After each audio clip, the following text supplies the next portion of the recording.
أعوذ بالله من الشيطان الرجيم. بسم الله الرحمن الرحيم.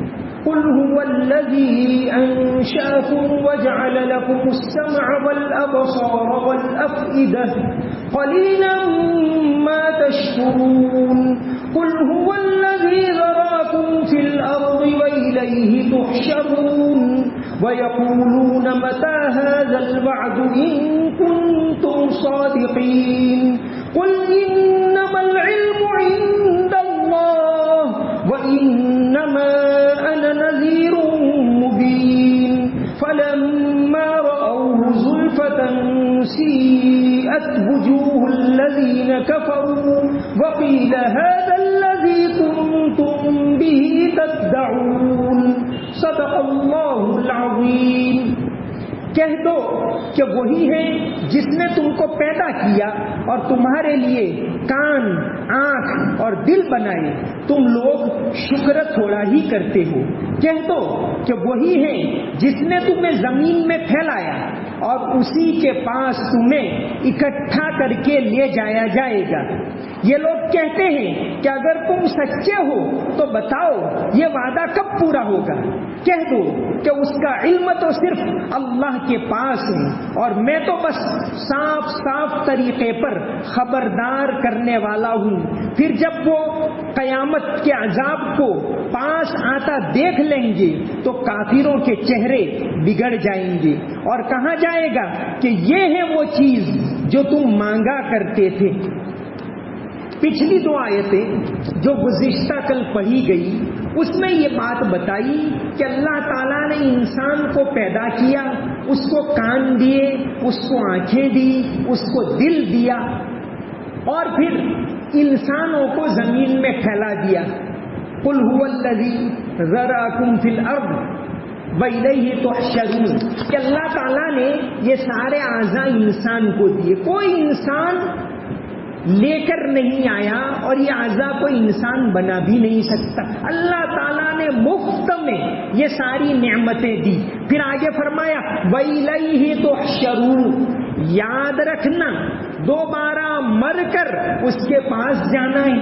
کہ اللہ تعالیٰ نے یہ سارے اعضاء دیے، تم کو امتحان کے لیے دیے ہیں اور پھر مر کر اس کے پاس حاضر ہونا ہے.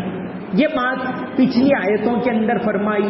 اب یہاں یہ فرماتے ہیں وَيَقُولُونَ مَتَى هَذَا الْوَعْدُ إِن كُنتُمْ صَادِقِينَ. کہ یہ کافر لوگ مذاق کے طور پر، طنز کے طور پر پوچھتے ہیں مَتَى هَذَا الْوَعْدُ. کہ اچھا تم کہتے ہو کہ قیامت آنے والی ہے تو بتاؤ کب آنے والی ہے، اس کی کوئی فکس ڈیٹ بتا دو کہ اس سال آئے گی، اس وقت آئے گی.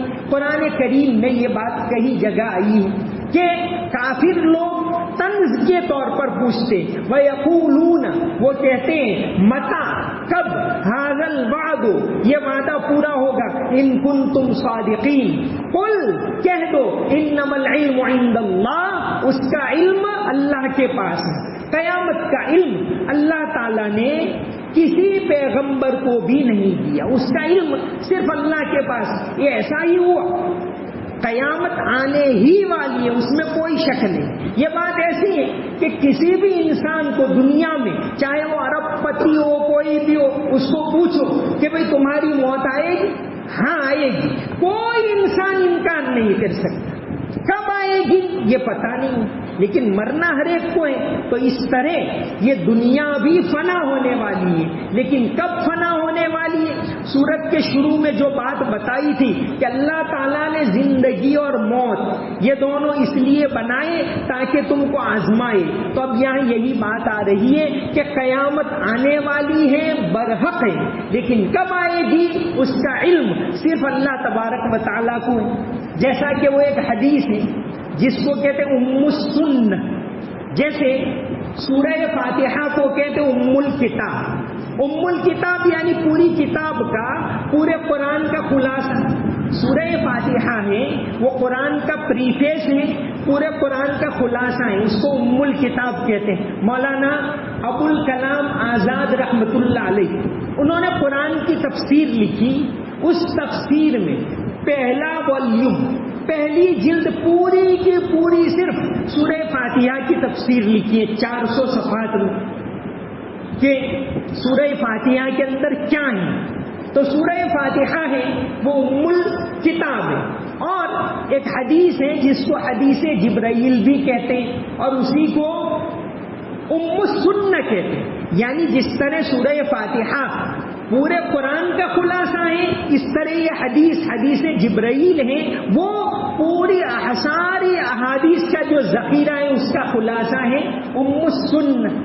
امام مسلم تو اس کو پہلے نمبر پر لائے، یعنی مقدمے کے بعد پہلی حدیث امام مسلم کی وہ یہی حدیث لائے کہ ایک مرتبہ نبی کریم صلی اللہ علیہ وسلم بیٹھے ہوئے تھے، صحابہ کی مجلس جمی ہوئی تھی، اور ایک آدمی آیا ایک دم صاف شفاف کپڑے. حدیث کی تمام کتابوں میں یہ حدیث ہے کہ صاف شفاف کپڑے، اور لگتا تھا اجنبی. حضرت عمر رضی اللہ عنہ سے یہ حدیث مروی کہ لگتا تھا اجنبی، لیکن نہ تو چہرے پر سفر کے اثرات تھے نہ کپڑوں کے اوپر، اور آ کر بالکل آپ صلی اللہ علیہ وسلم کے ایک دم سامنے بیٹھ گئے. اور پھر انہوں نے 4 سوال پوچھے. سب سے پہلے پوچھا مل ایمان، کہ ایمان کیا ہے. آپ صلی اللہ علیہ وسلم نے بتایا کہ ایمان کیا ہے، اس کی تفصیل بتائی. پھر دوسرے نمبر پر پوچھا مل اسلام، کہ اسلام کیا ہے، آپ نے بتایا. اسلام کے جو ارکان ہیں وہ بتائے. پھر تیسرے نمبر پر پوچھا مل احسان. یہ حدیث ہے وہ حدیث کے سارے ذخیرے کا خلاصہ ہے، بہت لمبی حدیث ہے، میں ایک دم مختصر میں یہاں بتا رہا ہوں کہ مل احسان یعنی نیکی کا اونچا درجہ کیا ہے. تو آپ صلی اللہ علیہ وسلم نے فرمایا ان تعبد اللہ کأنک تراہ، اللہ کی عبادت اس طرح کرو کہ تم اس کو دیکھ رہے ہو.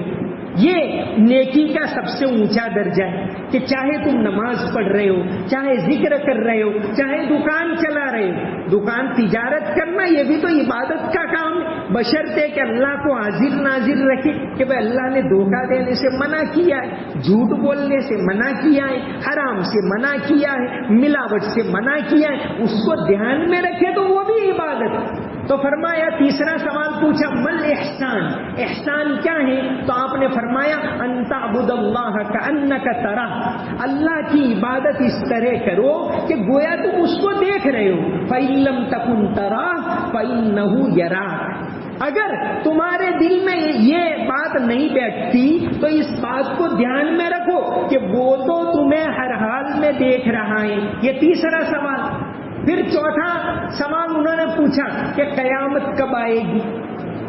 آپ صلی اللہ علیہ وسلم نے فرمایا مل مسئول بعالم عنہا من السائل، کہ پوچھنے والے سے زیادہ جس کو پوچھا گیا وہ کچھ نہیں جانتا، وہ پوچھنے والے سے زیادہ کچھ نہیں جانتا. مطلب یہ کہ اس کا علم اللہ تعالیٰ کو ہی. پھر آپ نے وہ قیامت کی چند نشانیاں بتائی کہ ہاں قیامت کی نشانیاں ہیں، جیسا کہ حدیث کی کتابوں میں مستقل باب ہیں قیامت کی نشانیوں کی. علامہ عبد الرحمن العریفی سعودی عرب کے ایک بہت بڑے عالم ہیں، ان کی کئی کتابیں مشہور ہیں. ایک کتاب ان کی ہے استمتع بحیاتک، زندگی سے لطف اٹھائیے، کہ پرسنالٹی ڈیولپمنٹ پر جو کتابیں آج کل بہت لوگ پڑھتے ہیں، تو اسلامی طرز سے انہوں نے کتاب لکھی ہے استمتع بحیاتک، کہ آپ اپنی زندگی کو کیسے سنواریں.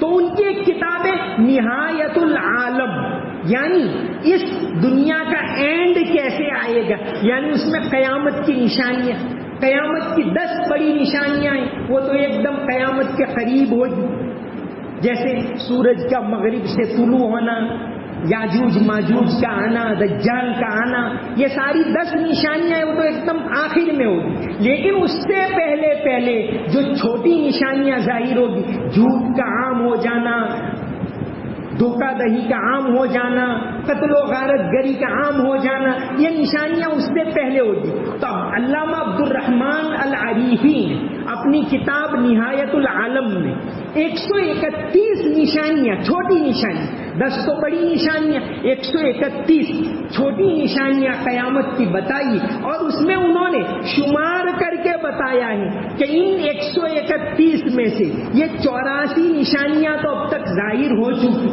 اور 47 ہیں جو اب تک ظاہر نہیں ہوئی. یہ انہوں نے اپنی کتاب میں بہت تفصیل سے لکھا ہے. تو بہرحال قیامت آنے والی ہے، کب آئے گی یہ کسی کو بھی پتا نہیں، اللہ تعالیٰ نے کسی پیغمبر کو بھی نہیں بتایا. تو آپ صلی اللہ علیہ وسلم نے یہ حدیث جبرائیل میں یہی فرمایا کہ مل مسئول بعالم عنہا من السائل، کہ پوچھنے والے سے زیادہ جس کو پوچھا گیا وہ بھی نہیں جانتا. تو یہ ایسا ہی جیسے میں نے مثال دی کہ کسی آدمی کو پوچھو بھائی آپ مرو گے، ہاں کوئی بھی نہ نہیں کہہ سکتا، دنیا میں ایک حقیقت ہے، لیکن کب موت آئے گی کسی کو بھی پتا نہیں. بلکہ قرآن کریم کی آیت ہے کہ 5 چیزوں کا علم صرف اللہ تعالیٰ کو ہے. اس میں سے ایک چیز وَيُنَزِّلُ الْغَيْثَ وَيَعْلَمُ مَا فِي الْأَرْحَامِ وَمَا تَدْرِي نَفْسٌ بِأَيِّ أَرْضٍ تَمُوتُ. کسی انسان کو پتا نہیں کہ میری موت کہاں آئے گی. کیا میری موت مسجد میں آئے گی، کیا ایمبولینس میں آئے گی، گھر میں بستر پر آئے گی، کہ بازار میں آئے گی، یا دکان میں آئے گی، یا دواخانے میں آئے گی، کسی کو پتا نہیں. تو موت کب آئے گی یہ بھی پتا نہیں، اور کس جگہ آئے گی یہ بھی کسی کو پتا نہیں. لیکن موت بہرحال آنے والی ہے. تو یہ قیامت تو آئے گی، اس کی جگہ پر آئے گی. لیکن نبی کریم صلی اللہ علیہ وسلم نے یہ بھی فرمایا من ماتا فقد قامت قیامت ہو، کہ جس کی موت آئی اس کی قیامت آ گئی. کہ جو انسان مر گیا اب وہ برزخ میں چلا گیا. من ماتا فقد قامت قیامت ہو، کہ جو شخص مر گیا اس کی قیامت آ گئی.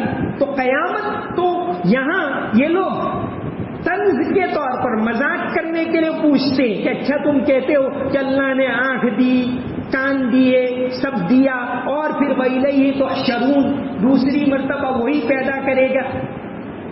جیسے پچھلی آیت کے اندر بھی یہ بات آئی کہ نشور، کہ دوبارہ وہ پیدا کرے گا، اسی صورت میں آیا. تو اللہ تبارک و تعالی یہ قیامت لائیں گے تو بتاؤ قیامت کب آئے گی. وَيَقُولُونَ مَتَىٰ هَٰذَا الْوَعْدُ إِن كُنتُمْ صَادِقِينَ. یہ لوگ تو مذاق کے طور پر کہتے، لیکن یہ اسلام کا ایک بنیادی عقیدہ ہے کہ قیامت آنے والی ہے. مرنے کے بعد اللہ تعالیٰ سب کو دوسری مرتبہ زندہ کرے گا. جس نے پہلی مرتبہ زندہ کیا اس کی بالکل قرآن کریم نے سمپل مثال دے دی کہ جس نے جعل لکم السمع، کان دی سنتا ہے انسان، والابصار آنکھیں دی دیکھ رہا ہے، والافئدہ دل دیے سمجھ رہا ہے، اور سارے اعضاء دیے، وہ اللہ تعالیٰ دوسری مرتبہ بھی پیدا کرے گا.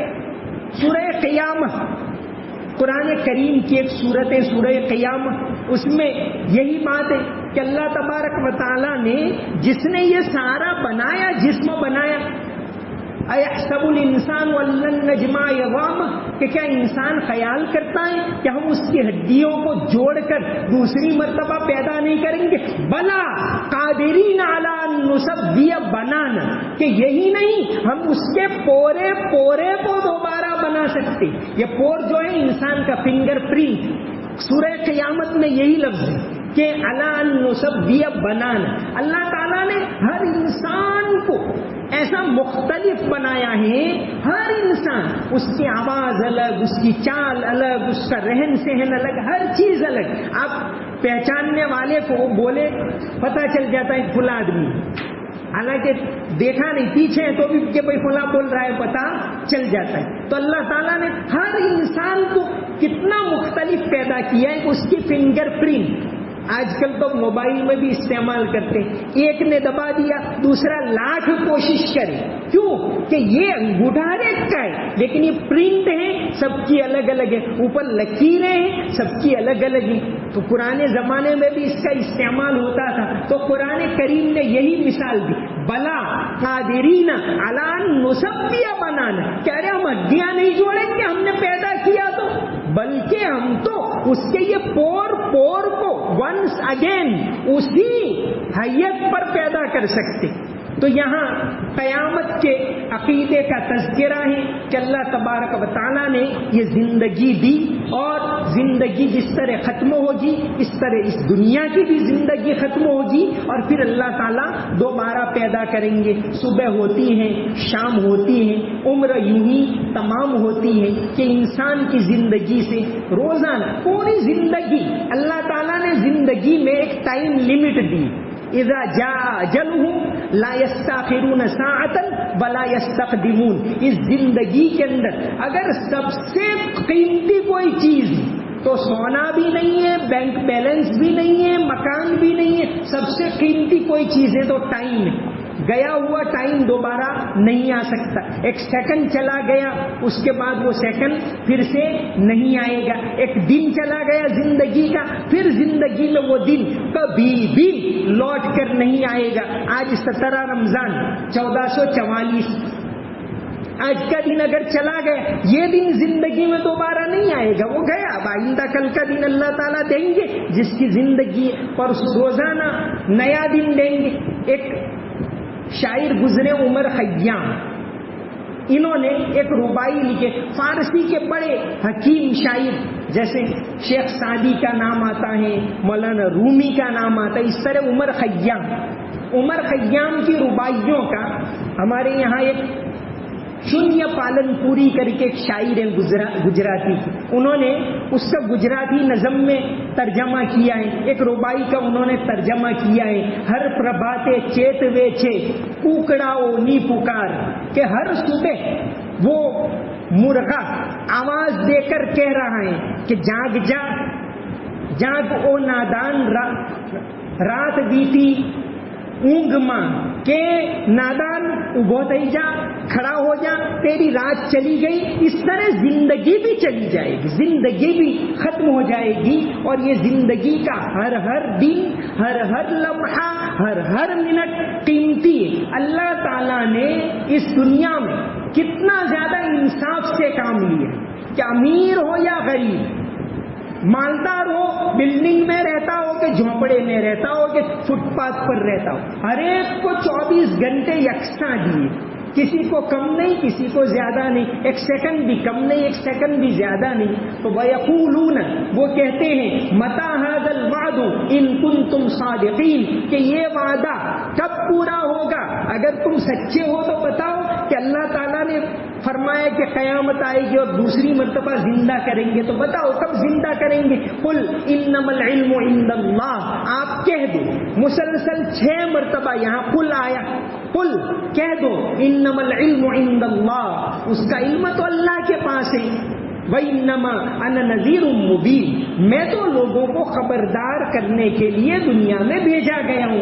میرا کام لوگوں کو خبردار کرنا ہے، لوگوں کو اللہ کی طرف آمادہ کرنا ہے، لوگوں کو آخرت کے بارے میں چوکنا کرنا ہے، لوگوں کو اخلاقی زندگی بتانا ہے، لوگوں کو بندوں کے حقوق بتانے ہیں، لوگوں کو اللہ کے حقوق بتانے. یہ میرا کام ہے. رہی بات قیامت کب آئے گی پتہ نہیں، یہ صرف اور صرف اللہ تبارک و تعالیٰ کو معلوم ہے. تو قیامت آنے والی ہے، اور حدیث میں تو یہ بات آئی من ماتا فقد قامت قیامتہ، کہ جو آدمی مر گیا اس کی قیامت آ گئی. امام مالک رحمۃ اللہ علیہ بہت بڑے محدث بھی، حدیث کے جانکار، اور بہت بڑے فقیہ، فتاوا کے جانکار. شروع زمانے میں وہ مدینہ میں رہتے تھے، مدینہ کے بڑے عالم. ان کا واقعہ آتا ہے کئی مرتبہ حج کیا، حدیث کی کتاب بھی لکھی، اور فقہ کے اندر لوگ ان کو مانتے ہیں، بڑے عالم. انہوں نے کئی مرتبہ حج کیا. اب ان کے دل کی تمنا یہ تھی کہ میری موت آئے تو مدینے میں آئے. اس لیے جب آخری عمر آ گئی اب مدینہ سے باہر نہیں جاتے، نہ حج کے لیے نہ عمرہ کے لیے. اب ان کے من میں تمنا ہو رہی تھی کہ کاش ایک آدھ عمرہ کر لوں یا حج کر لوں، مکہ میں ہوا ہو. لیکن بس تمنا یہ تھی کہ موت آئے تو نبی کے شہر میں آئے، اس لیے شہر چھوڑتے نہیں. ایک مرتبہ خواب دیکھا اور نبی کریم صلی اللہ علیہ وسلم کو خواب میں دیکھا. پوچھا آپ صلی اللہ علیہ وسلم کو کہ میری موت کو کتنا وقت ہے، اگر مجھے پتا چل جائے تو میں جا کے بیت اللہ کی زیارت کر لوں۔ آپ نے اشارے سے کہا یوں، اور پھر آنکھ کھل گئی۔ صبح سوچنے لگے کہ اللہ کے نبی صلی اللہ علیہ وسلم نے کیا فرمایا، 5 مہینے باقی ہیں، 5 دن باقی ہیں، 5 سال باقی ہیں، کیا فرمایا کیا پتا۔ تو اس زمانے کے ایک بہت بڑے عالم تھے، اس امت کے خوابوں کی تعبیر یہ ہر ایک کا کام نہیں ہوتا، اللہ تعالیٰ الگ الگ چیز میں الگ الگ لوگوں کو مہارت دیتے۔ ہم نے دیکھا پورے گجرات میں، شاید کہا جائے پورے گجرات میں ایک خواب کی تعبیر کے ماہر تھے حضرت مفتی ابراہیم آچھوری صاحب۔ ایسا یہ اللہ کی طرف سے ایک اندرونی قوت ہوتی ہے۔ اللہ تعالیٰ ہر ایک عالم کا کام نہیں ہے خواب کہ بھئی میرے جیسا کو پوچھ، اب وہ پوچھو تو بیچارہ بتا دیتا ہے، لیکن بتانے والے ہوتے وہ تو بہت کم ہوتے جن کو حقیقت میں اللہ تعالیٰ روحانی طاقت دیتے۔